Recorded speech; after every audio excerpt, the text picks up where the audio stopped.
what we have been doing, just to remind ourselves, is that we have been looking at the unfolding of ideas, of Kabbalistic ideas, as they are revealed in the world as part of the unfolding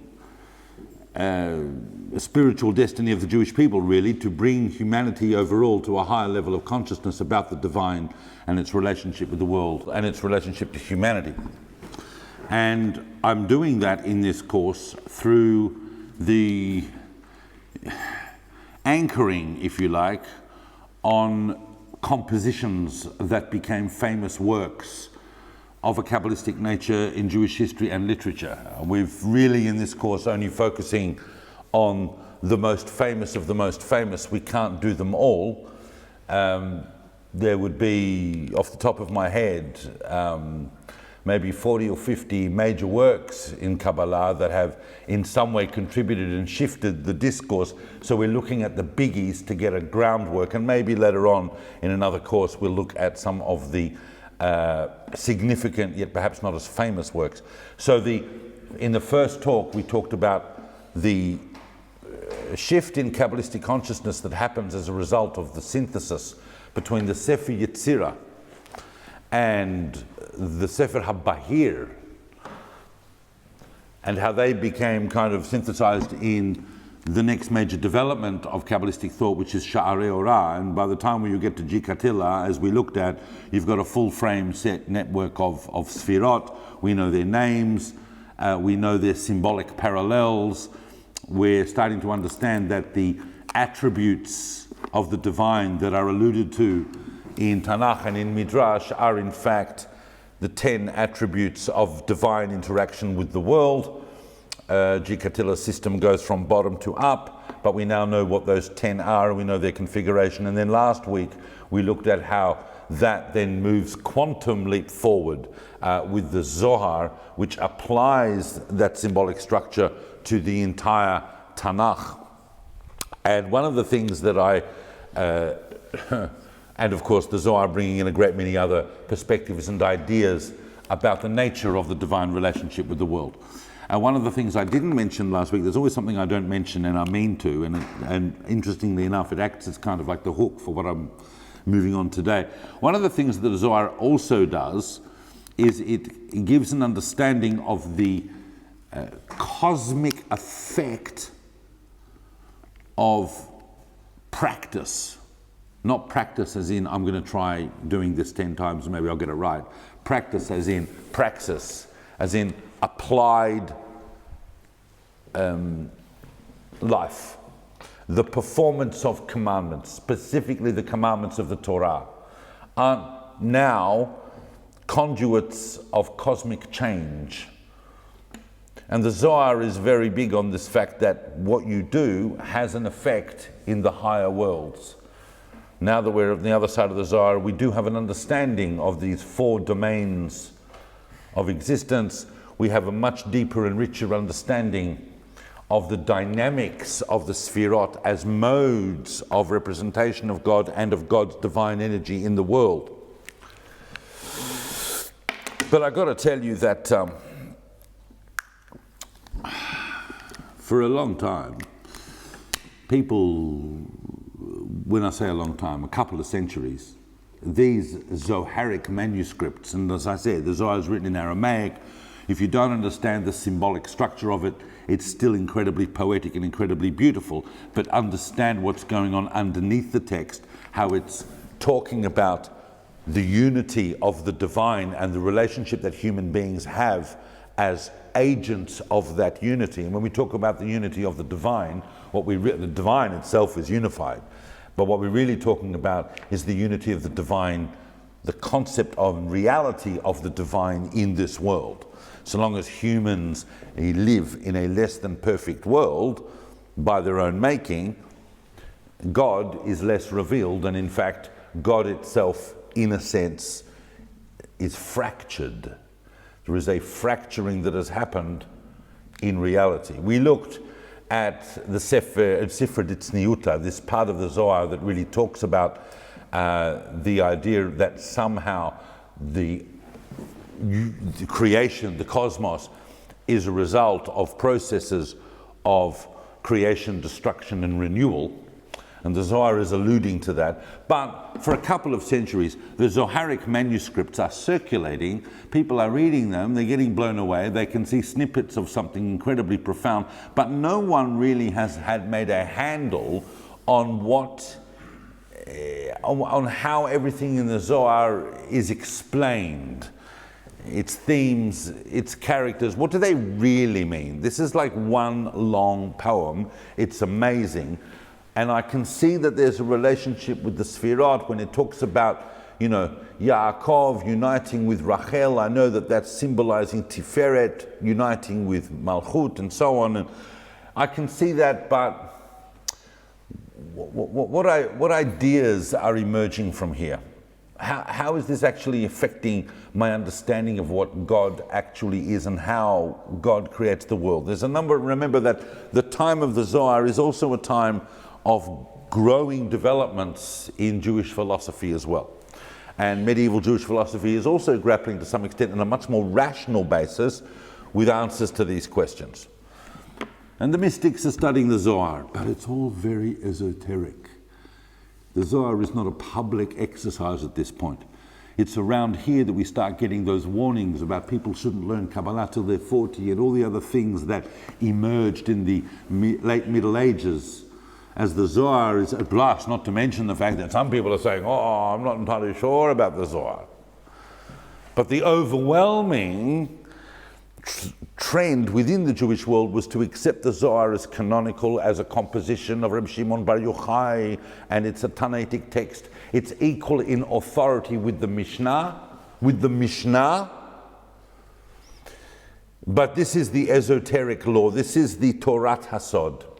But no one really had cracked it. And certainly not a book like Sefer Tzniuta, which we looked at a bit last week, which I don't know if anyone went and had a look at Sefer Tzniuta, but it's one of the hardest texts to understand ever written by humans. Plus the Idra Zute in the Idra Rabbah and all of the, it's interesting because we can't not talk about the fact that last Wednesday night, I spoke about the Idra Zuta in the Zohar, and I spoke about its relationship to Lag BaOmer, and I even made mention of the fact that at the occasion of the original Idra Zuta, where Rabbi Shimon's soul itself was Istalek, that he in fact took several of the companions with him. And I mentioned that last Wednesday night. And it goes without saying that the events that happened in Meron the following evening shake us to the core. Certainly anyone that's been to Meron, and we have no words to begin to try to explain that tragedy, certainly not in cosmic terms. It is beyond our ability to understand that. The only way we can understand that is that they need to do an investigation and make sure that that kind of thing doesn't happen again. That is the best that we can try to aim for in this world. And whatever answers we find in the next world, that's where they'll be for the time being. That situation about the Zohar changes deeply and significantly as we move into the 16th century. One of the major reasons for that is, of course, I don't need to tell you, what's one of the major reasons why things changed in the middle of the 16th century? Shabtai Tzvi, no, he's not till the 17th century. As we move into the 16th century, huh? I beg your pardon? No, Chmielnicki is not also till the 17th century, but this gentleman has said it. The expulsion of Spanish Jewry. The whole of the Jewish communities of the Iberian Peninsula, Spain and Portugal, which had been basically the bastion of the Jewish world for centuries. The glory of the community of Spain is a 700-year community, and it came crashing down overnight. Well, not overnight, it was a 100-year train wreck in slow motion, but it did come crashing down at the end of the 16th century, at the end of the 15th century, and tens of thousands of Jews, and maybe even hundreds of thousands by some accounts, were pouring out of Spain and changing the nature of the Jewish world everywhere. So that's one major thing, but it's not just that the Zohar and all of the great literary treasures of Spanish Jewry were suddenly coming out. This event demanded a cosmic explanation. It precipitated some very, very intense thoughts, on the one hand, about Geulah, about redemption, about what exactly is going on in this exile. And some people are thinking that the time is right to begin that process actively. So on the one hand, thoughts about redemption, but on the other hand, thoughts about Kabbalah, about Jewish mystical thinking, about Torah Hasod, the secrets of Torah, and what they can tell us about this time, and what they can tell us about this new world that we're apparently moving into, and where are we at in the unfolding of the spiritual cosmos. If the Zohar has told us that there's a relationship between events on earth and events up high, then what exactly is happening up high that has a relationship with these events? Can we change it? Can we do something about it? Can we understand it? How close are we? And still people are reading the Zohar as we move into the 16th century, and the Zohar is about to become printed. I mean, so now we're at a completely different framework. Many people are now recognizing that the Zohar is the primary text of Kabbalah. It's huge, it's there. But no one really still understands what it's trying to tell us. Now tonight, in the time that's left for me after that introduction, I want to talk tonight about two books. And if I can take us from the first book I'm going to talk about to the second book I'm talking about in the time allowed to us, I think that will be an achievement. Whether I achieve it well or not, you'll tell me. But I'm only going to talk about two, maybe a third book, but we'll see. The primary thing is I want to talk about two books. These two books, if you understand how you get from this first book to the second book, then you will start to understand something of the dynamic nature of exactly what happened to Jewish thought in the 16th century, and certainly what happened to Jewish mysticism. The two books are these. I always bring the books I'm talking about. That's the nature of this course.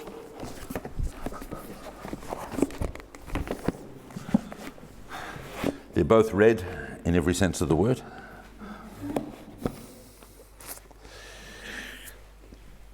The first book I want to talk about, and I want to give over an understanding of just how significant this book is a book written by a person who we're not entirely sure where he was born.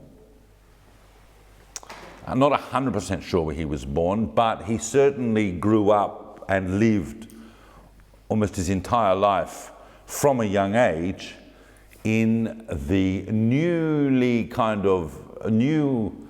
a town that was undergoing something of a renaissance in the north of Israel, in the Galilee, the town of Safed, the town of Tzfat.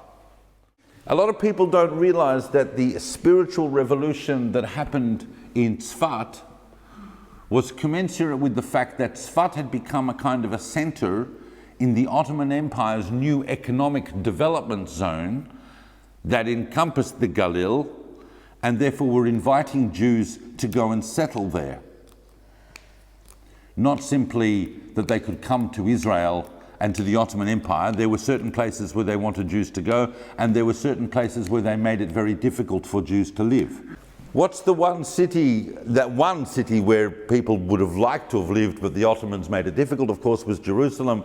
So people who went to the land of Israel went to the north generally, which was in this new economic development zone. So it's no surprise that Jews are starting to swell, and with that you then get suddenly these various waves that come to the north of Israel once several people are already established there, which is why watching the growth of the north of Israel in spiritual terms in certainly the first half of the 16th century, the first half of the 1500s, is a fascinating exercise. A fascinating exercise, by the way, that touches upon something we're going to be doing next week.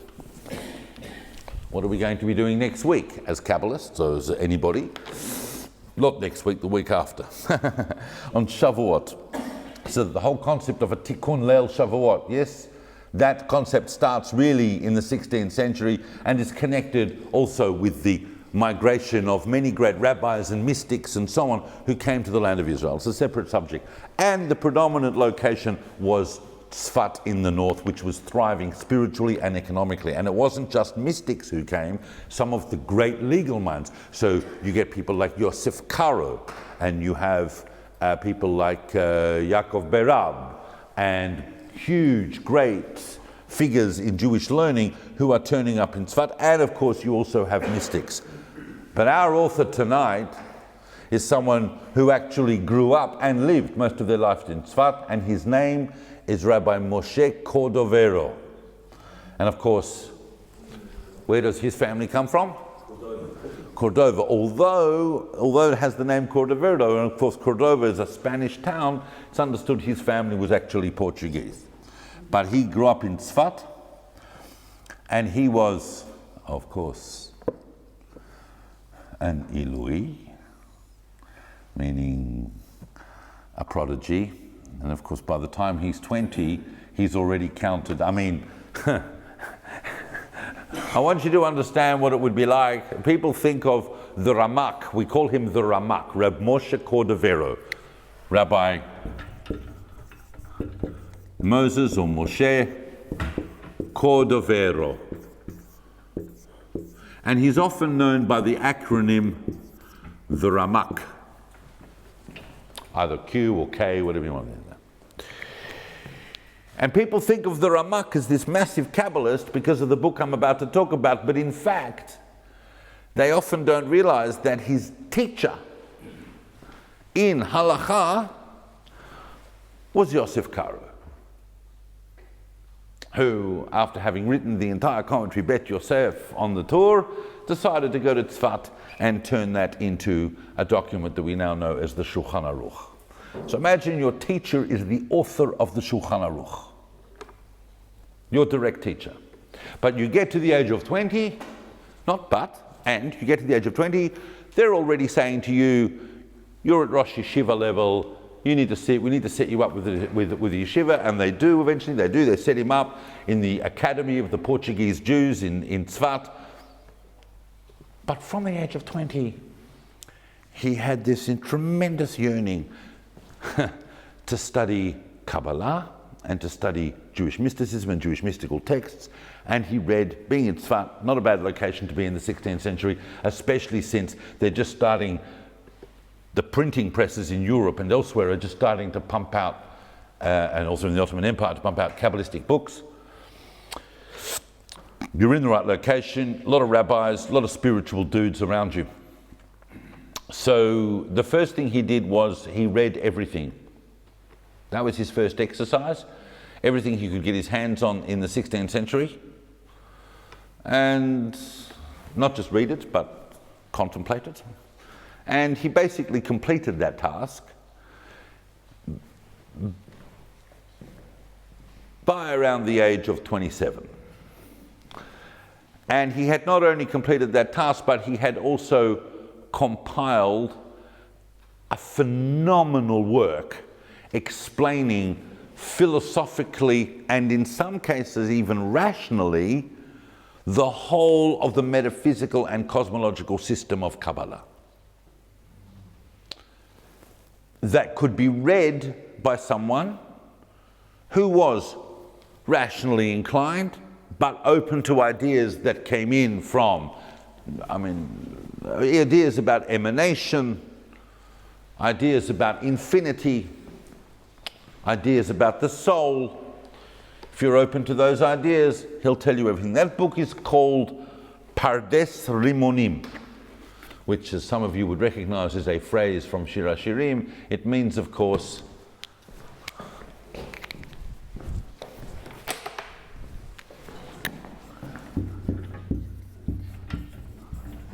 Pardes Rimonim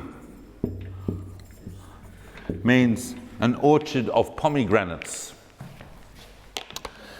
And in an orchard of pomegranates, the RaMaQ First of all, I'm going to talk about Pardes Rimonim for 5 minutes, and then I'm going to take us on to the next book, and we're going to understand the transition between this book and this book. The first thing the RaMaQ has to do in the 16th century. I know that it's astonishing what I'm telling you. I can look around, I can see people astonished. But a lot of people don't realize that these spiritual realizations, these spiritual shifts, are not that old in Jewish thought. They're happening as we are driving forward. Some of them are happening now. Some of them are happening now. But we're going back to the 16th century. So one of the first things that the RaMaQ, as the first great systematizer of Kabbalistic thought, because that's what Pardes Rimonim is. It's a system. The first great systematizer of Kabbalistic thought, who's going to take everything, and by the way, he's really basing himself, he's read everything, but he's really basing himself on only 2 or 3 major texts that he is trying to explain, because he knows that these are the 2 or 3 major texts that you're going to encounter. And they are, of course, in other words, he's taken my list and he's reduced it even further. What are the 2? If you're running around in the 15th, 16th centuries and you can only get your hands on 2 Kabbalistic books, what are they going to be? Sefer Yetzirah and the Zohar. And he's also going to put in there for you a bit of Abulafia, because he knows that you'll go poking around in there as well. The RaMaQ is giving you the summation of everything that he's done. He's putting it in a system. But the first thing he's got to do is he's got to solve certain debates and conundrums that have been attenuated Kabbalistic thought in the last few centuries, and he needs to make determinations on them. And the first is,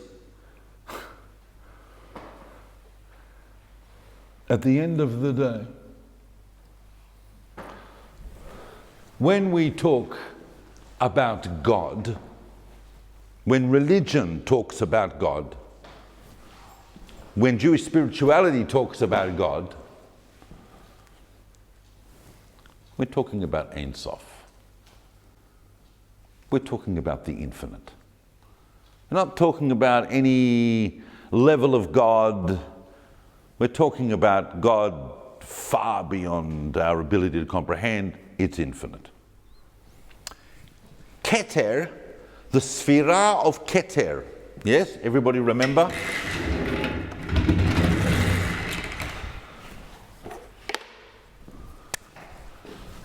Keter, Chochma, Bina, Da'at, Chesed, Gvura, Tiferet, Netzach, Hod, Yesod, Malchut. Keter is not God. Keter is not Ein Sof. The sephirot are not essential attributes of God. They are instrumental. They are instrumentalities. The sephirot are instrumental. They are simply tools, if you like, by which God creates and by which God continues to reveal in creation. And his name of one of his first chapters is Keter is not Ein Sof. It's not the case that Keter is God and the other sephirot emanate from him. Keter is one of the sephirot. And that the sephirot are not essential, they're instrumental. These are important points that are discussions in medieval Kabbalah. The RaMaQ is going to come and say, no, that's the way it is.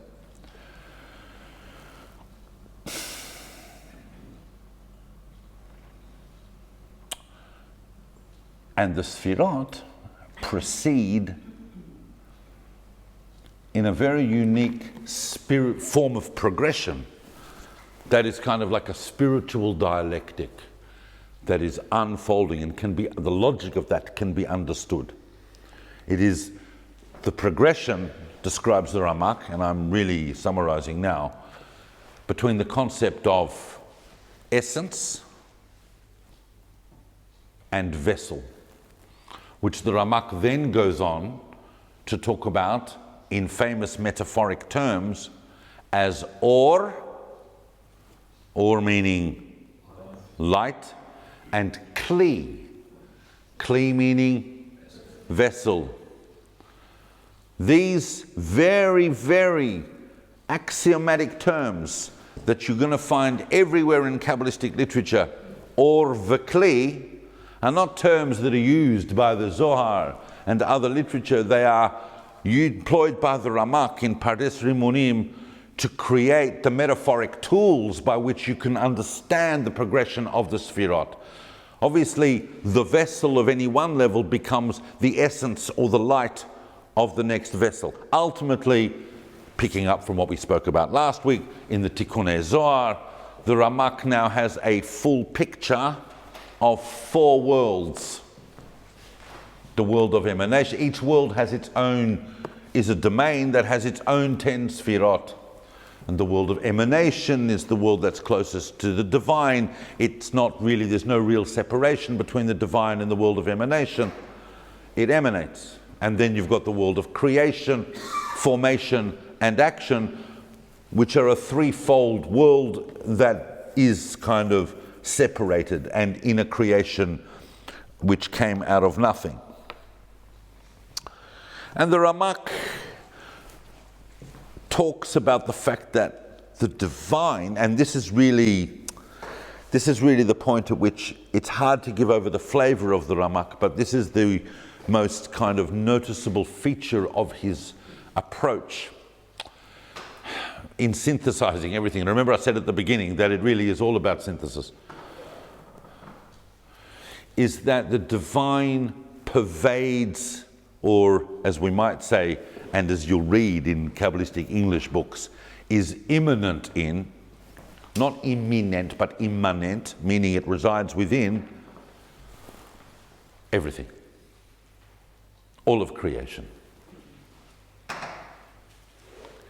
Everything in creation is a manifestation of the divine. This is a classic illustration of what later became known as panentheism, which is not quite the same as pantheism.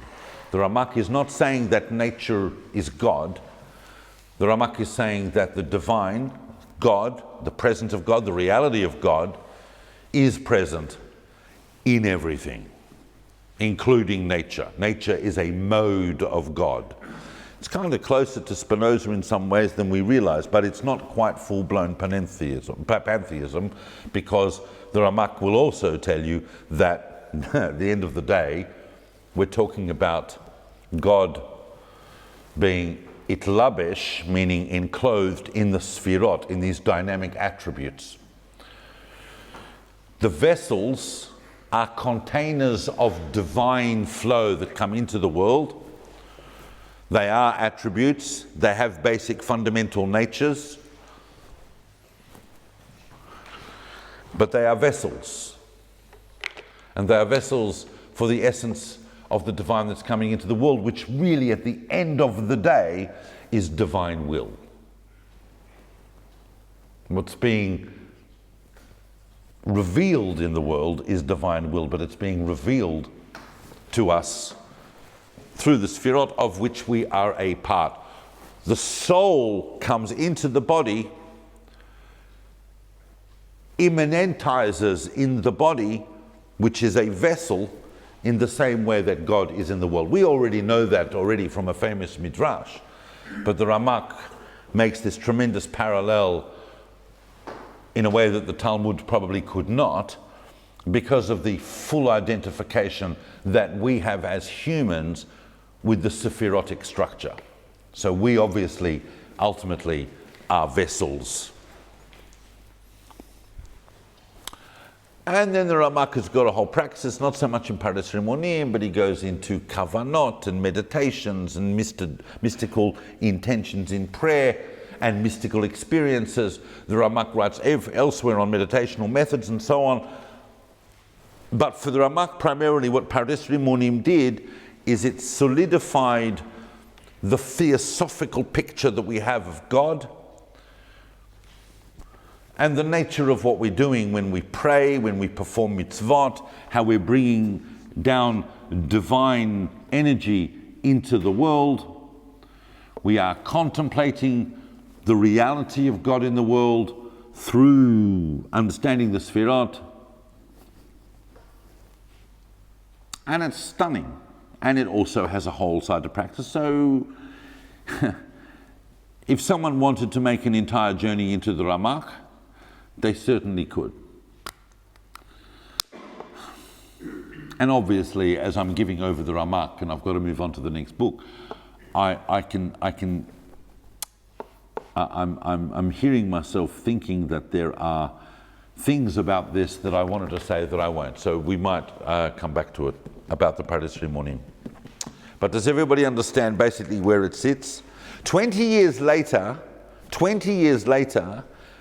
the RaMaQ, who died at the age of 48, so not long before the end of his life, 20 years after he finished Pardes Rimonim, the RaMaQ wrote another book which very, very few people study, very few people looked at. I was fortunate to be in a position where I was with a certain person who really wanted to study that book, and I ended up doing so, but it is just mind-blowingly deep.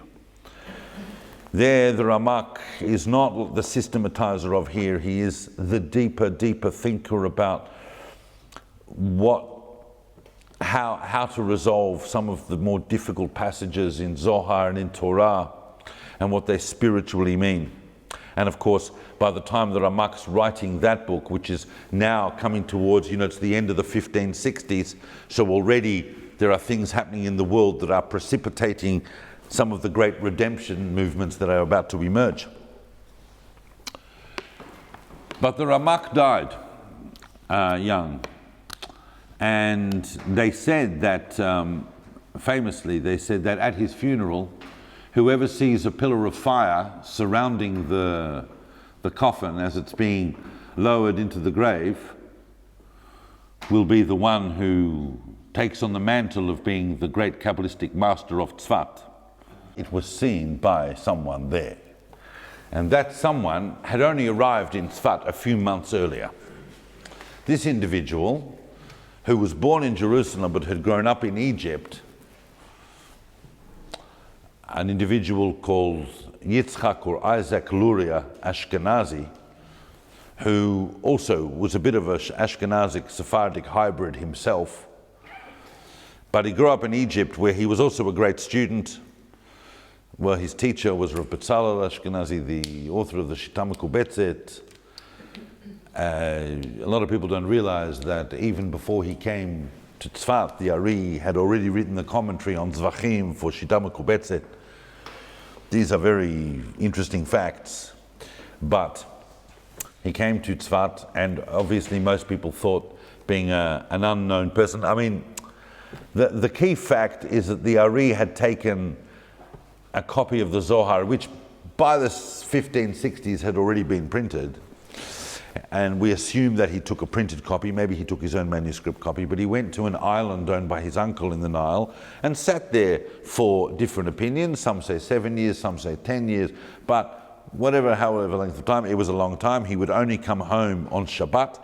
He'd spend the entire week on this island studying the Zohar, and after about 10 years, he decided to turn up in Tzfat. And most people, of course, thought this unknown young man from Egypt was there to learn under the great masters. And what a shame for him that the RaMaQ passed away not long after he got here. Who's he going to learn from now? Well, we've still got some other great spiritual masters here in Tzfat. But as it turns out, it soon became apparent that the Ari was not there to study or to learn. He was there to teach. And we're not going to go into the big events now, but over the course of the next short while, he gathered around him a group of very, very unique individuals to whom he downloaded, because there is really no other word for it, he downloaded an entirely radical, innovative, and phenomenally profound, just unfathomably profound vision of God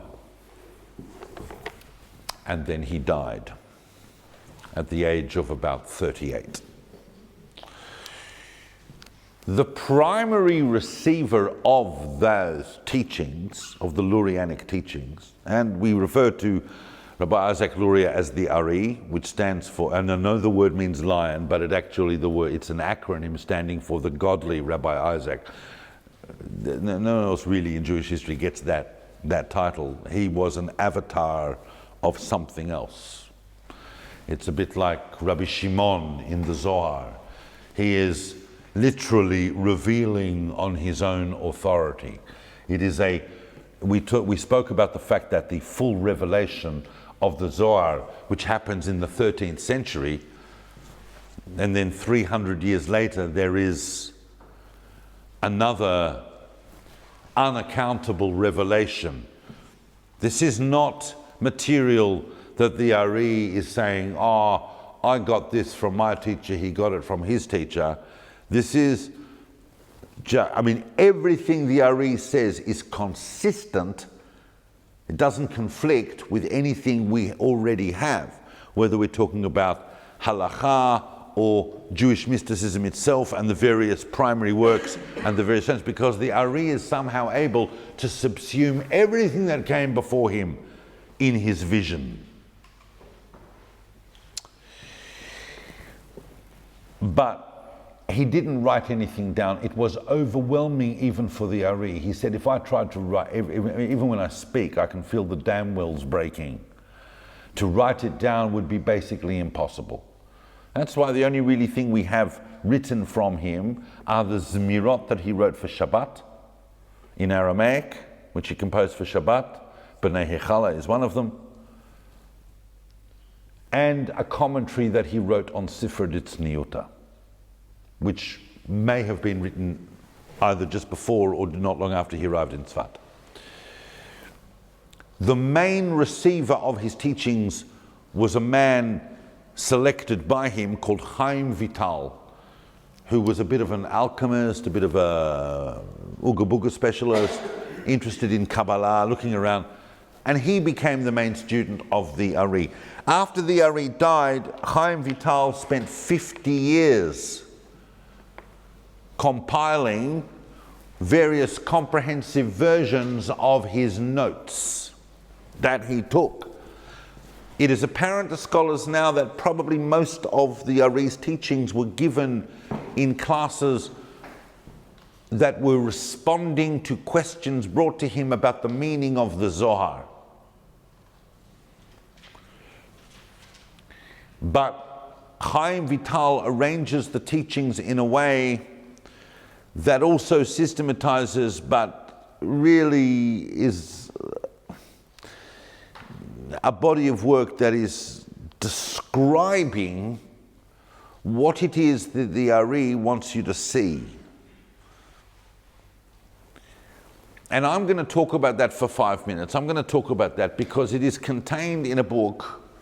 The Ari's teaching, the Vitalian version of the Lurianic teachings come to us in two major forms, one of which was edited by his son, called the Shmona Sha'arim, the 8 gates, the gate of introductions, the gate of reincarnations, the gate of the mitzvot, the gate of mystical intentions, the gate of the Ma'amare Chazal, the gate of the Ma'amare Rashbi, and so on. 8 Sha'arim. And then you have another entire version, and Mavor Sha'arim, you have another entire version of that became edited in the 17th century, in the 1600s, during the revival of Jewish life in Jerusalem in the 1600s, by figures like Yaakov Tzemach and Meir Poppers, and they produced this. Well, not this, because this was printed in the late 19th century, or is a facsimile of the late 19th century print, but this is the Etz Chayim. Obviously, literally the tree of life. The Etz Chayim is the most dominantly influential text in Kabbalah since the Zohar. And the Etz Chayim contains the full picture of the Lurianic vision and what it's doing. It is nothing short of consciousness transforming when you follow what Chaim Vital is telling you. You said there was other students who wrote different? Oh, yes. No, I know there was other, did they write something different in the sense that they got different teachings, or just had a different, did they corroborate what Rabbi Chaim Vital essentially communicated, or was it something contradictory? To us, Rabbi Chaim Vital is sacred, so we... Yeah. No. There it's complex. There are areas where they agree with him, and there are areas where I wouldn't say conflict, but they have an entirely different picture. Sometimes there were books that were attributed to other students of the Ari, were attributed to Chaim Vital that were actually not by him. There are ideas that come from other students that feed in to later Kabbalah, including some of the texts that were very influential on Chassidut Chabad, came from texts by other students of the Ari. The purest form of Vitalian Kabbalah is, of course, you won't find that in Europe, because Europe became a big cholent of things.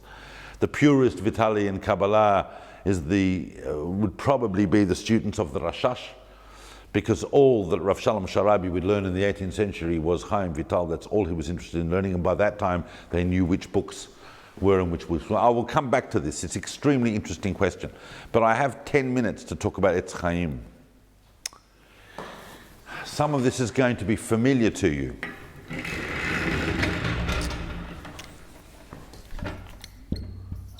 Rabbi Yitzchak Luria, the Ari, and the book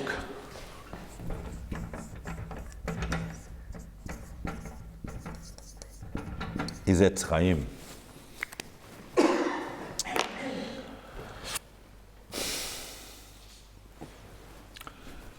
Everything you thought you knew about God, says the Ari, forget about it. God left the building before the universe was even created. The Ari takes Ein Sof. The RaMaQ wants us to get a little bit warm and cuddly with Ein Sof, the infinite. You know, and we see people today, I'm sensing infinite energy. And the Ari tells you, you're infinite. Gone. The first, not gone, yeah, gone. The first thing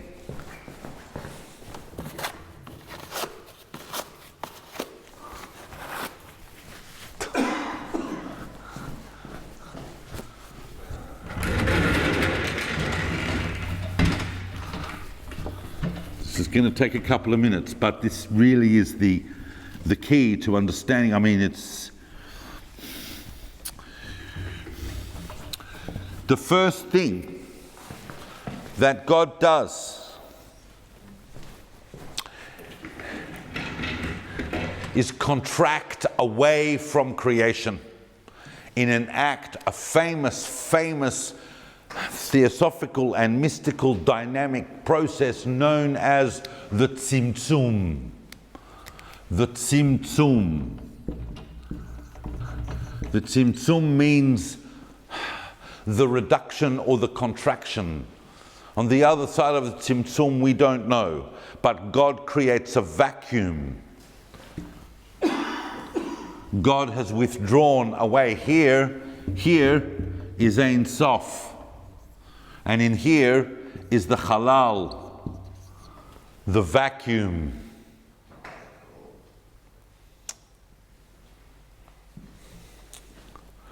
There's an idea, there's a classic example, because many later Kabbalistic texts will tell you that it's not really a vacuum. That inside there's a thing called the Reshimu, which is an impression left by the infinite. And it's out of the Reshimu that the vessels of creation are made. But Chaim Vital never talks about a Reshimu. People don't realize this. Well, not there anyway. This is the halal, the vacuum. Then, having vacated the space in which creation is going to happen, God then re-enters the halal in a line. This light that comes into the halal has two configurations. One circular, because it follows the pattern of the space already created. And what is being formed here are sephirot. At the same time,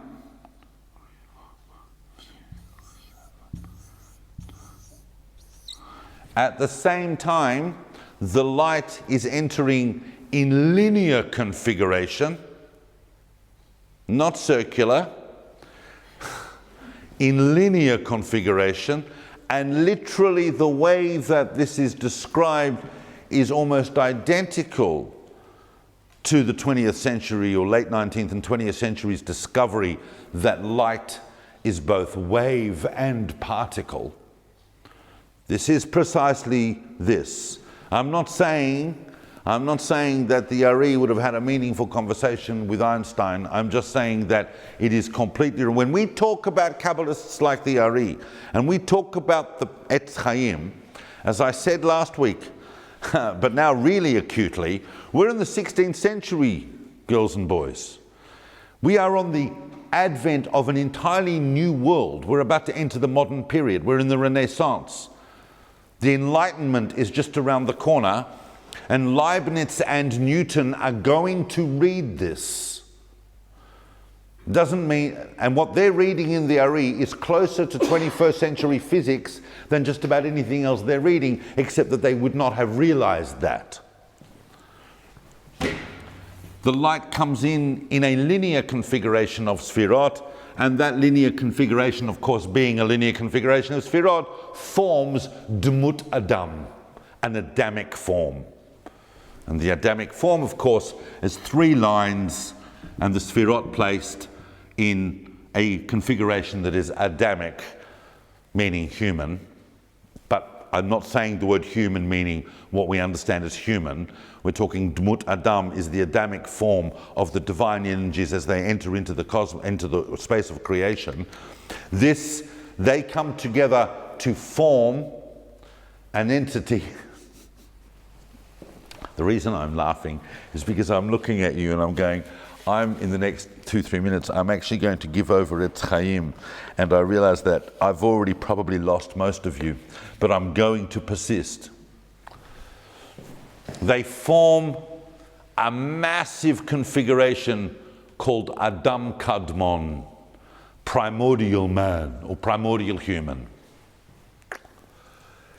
Now the sephirot are very, very bound up with the different letter combinations of the name of God. What the Ari is bringing back now is the realization that what is ultimately being revealed in the world is the name of God. The whole of creation is going to follow that pattern.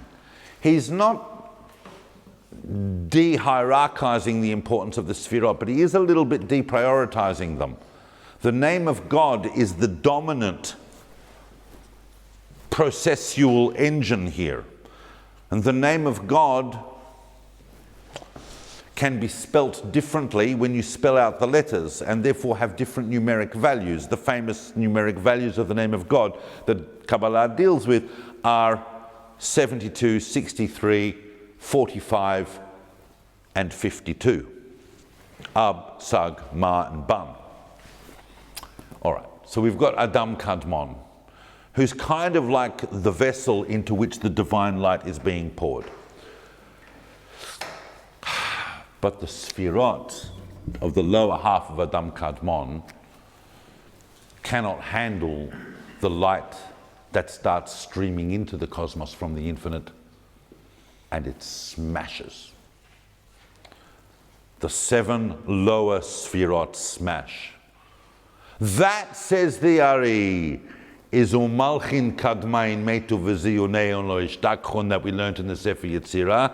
That is the whole story of the primordial kings. That's the mystical secret of the primordial kings.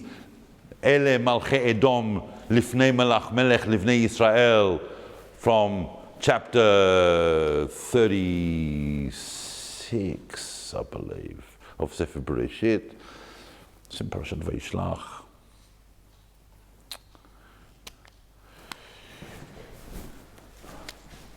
Then a new light of Ma, a new light of 45 comes out and begins to reconstruct the broken sephirot. The sephirot break in an event known as the Shvirah. In fact, the Shvirat ha-Kelim, the smashing of the vessels. And then the whole, you have to understand, Tzimtzum is the contraction, infinite withdrawal into itself to create a space for creation, is one of the most, not just well-known, but profoundly influential ideas in Lurianic Kabbalah. And yet what most people don't realize, that in the whole of Etz Chayim, and this is what Etz Chayim looks like when you open it up, it's not exactly sparse on the words. The whole of Etz Chayim, and I would say that the discussion on Tzimtzum, the famous discussion on Tzimtzum, occupies maybe the first 1.5 to 2 pages. The bulk of Etz Chayim is concerned with the process of rectifying the world through the new set of configurations that emerge from the sephirot, called Partsufim. Partsufim are configurated sephirot. They would have come to the Ari and they would have said, what's the difference between Chokhmah and Abba? What's the difference between Binah and Ima? What's the difference between Yaakov and Yisrael? And why is it sometimes called Tiferet? And why is it sometimes called Ben? And why is it sometimes called Yaakov? And why is it sometimes called the Amuda de Emtsaita? And why is this? And why is this? And all of these different terms in the Zohar have explicit meanings for the Ari, but these Partsufim are configurations by which the divine light can be contained in the construction of a reality that can hold the divine. And that process of repair, of course, is called tikkun. The idea of tikkun olam, which has become so famous in Jewish thought and Jewish philosophy in the last 100 years or so, really derives its origin from the Ari, because as the Ari tells you, the soul for the Ari, don't forget, the 4 worlds for the Ari are really manifestations of the name of God. Yes, there is a sephirotic designation. Asiyah is Malchut, and Yetzirah is Tiferet, and Bria is Bina, and Atzilut is Chokhmah. But for the Ari, these are much clearer as manifestations of the name of God, of Yud Hey Vav Hey. Because as we see, the Ari has a configuration of 5 levels to the cosmos. Because there's Asiyah, Yetzirah, Bria, Atzilut, and Adam Kadmon.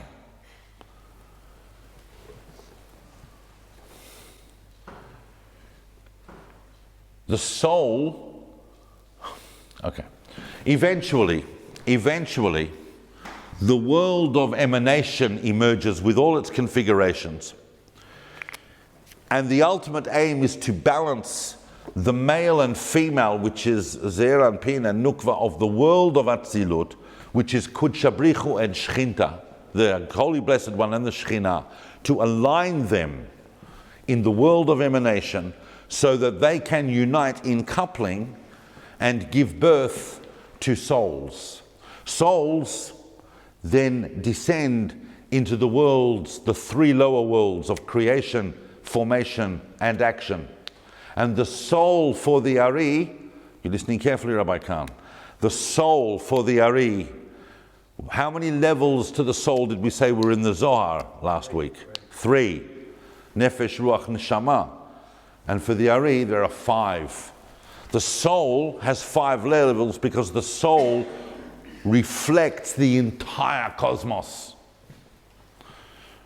And we know that. The soul, the human, you are not your body, you are of course your soul, you are of course your essential spiritual essence.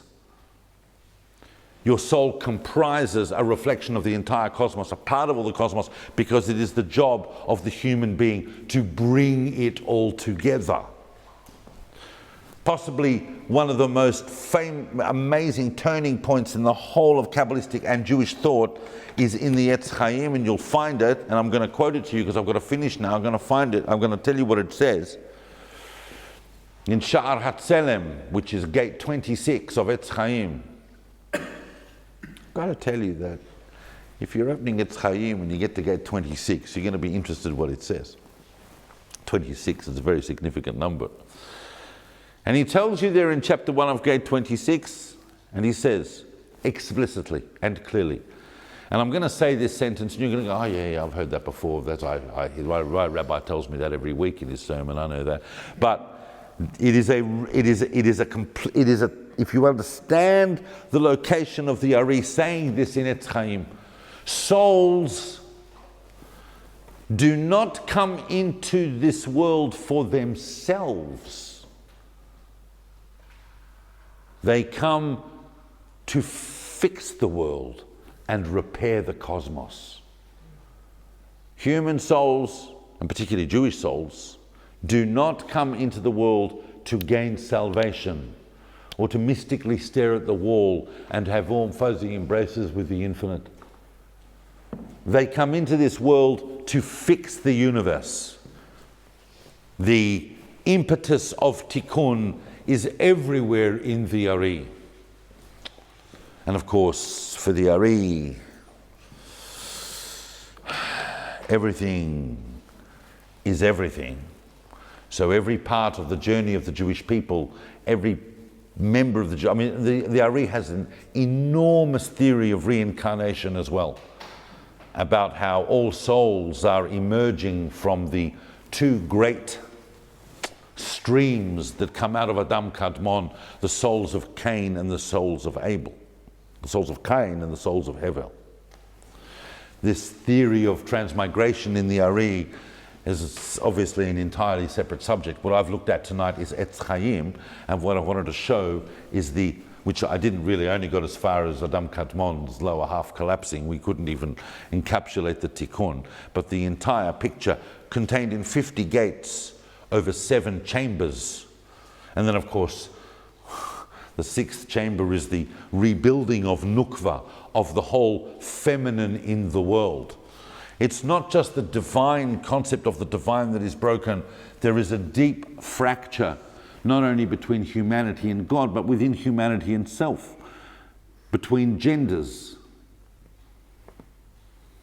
There's no question that the major thrust, the Ari was telling you, we are about to go into a time of Aliyat Nukva.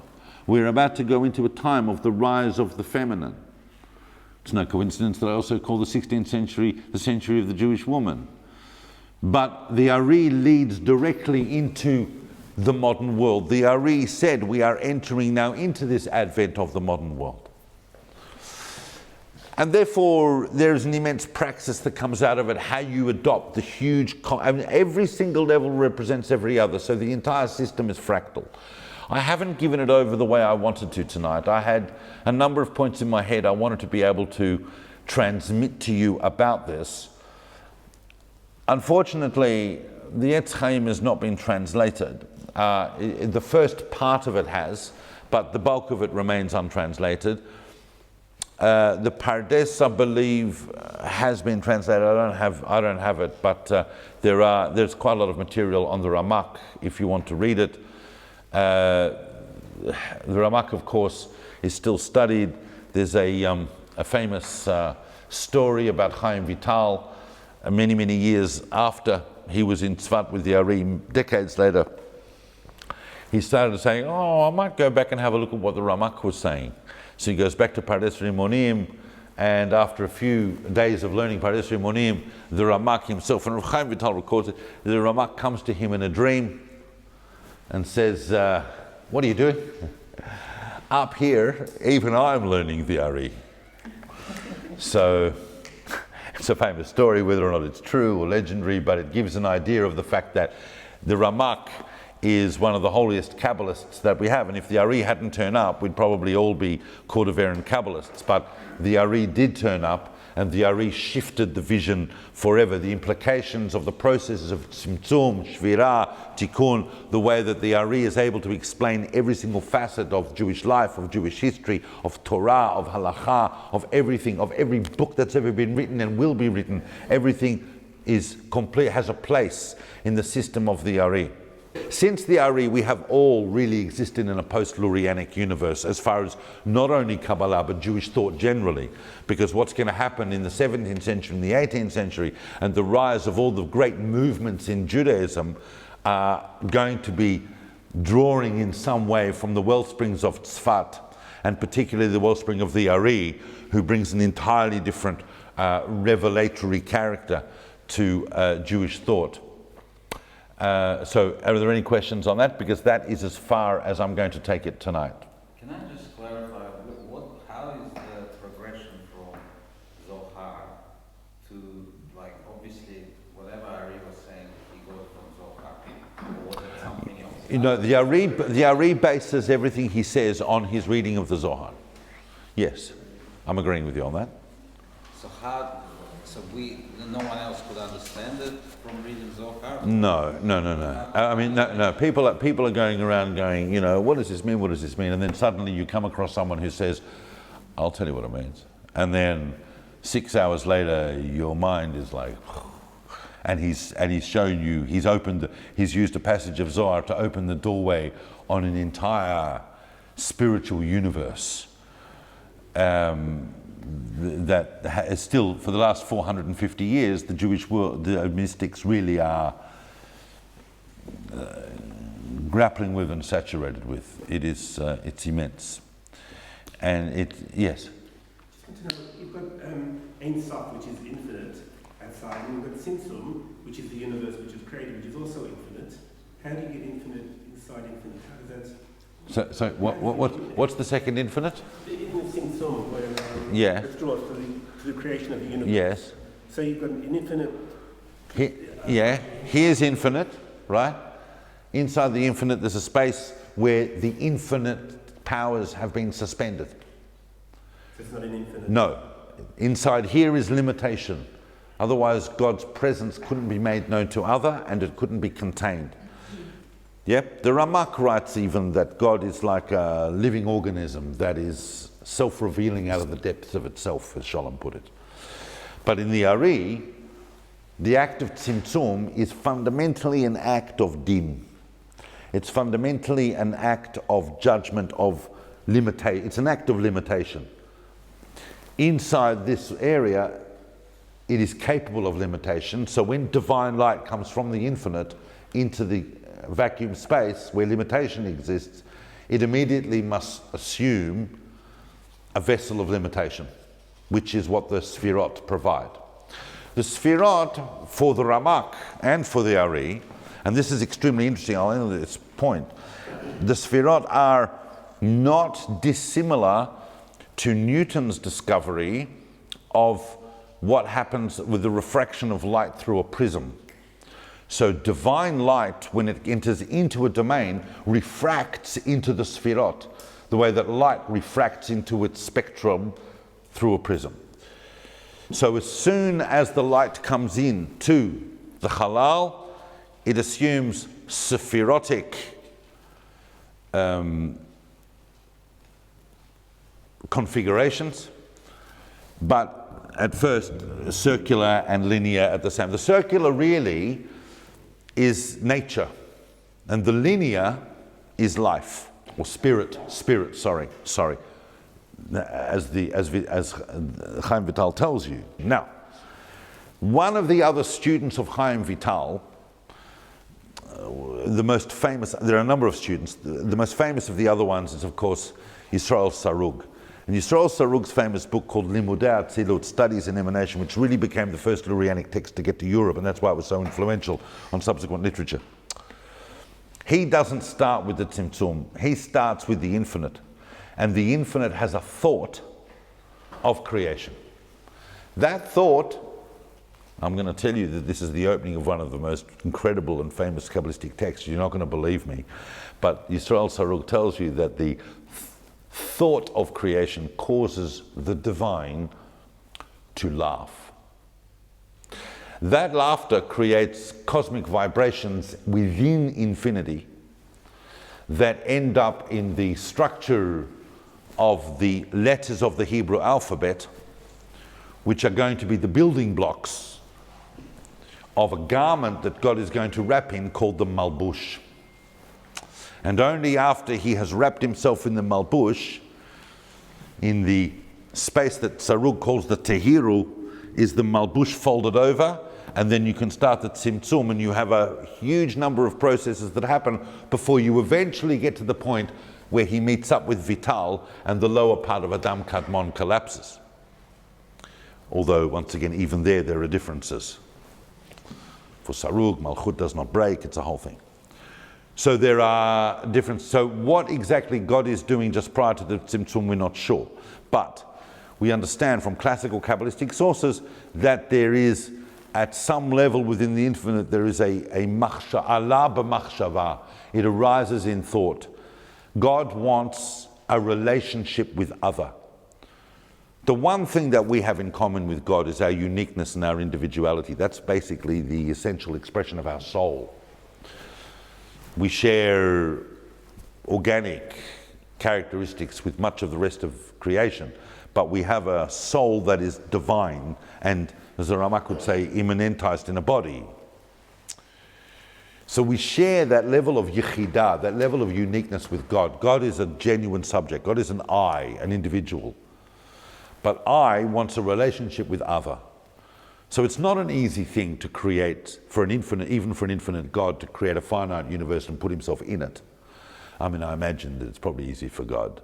But for us to understand that in terms of what we are doing here in this world and how we can fix the cosmos, ultimately at the end of the day, to make it a place for the Shekhinah. The word Shekhinah means divine presence. If we do not make the world a place where God can reside, God won't reside here. And in fact, right now, God is not residing here in a revealed way. God is present, but for the most part concealed, until humanity reaches that point of consciousness where we see the divine. All right, guys, thank you very much. We'll speak to you soon.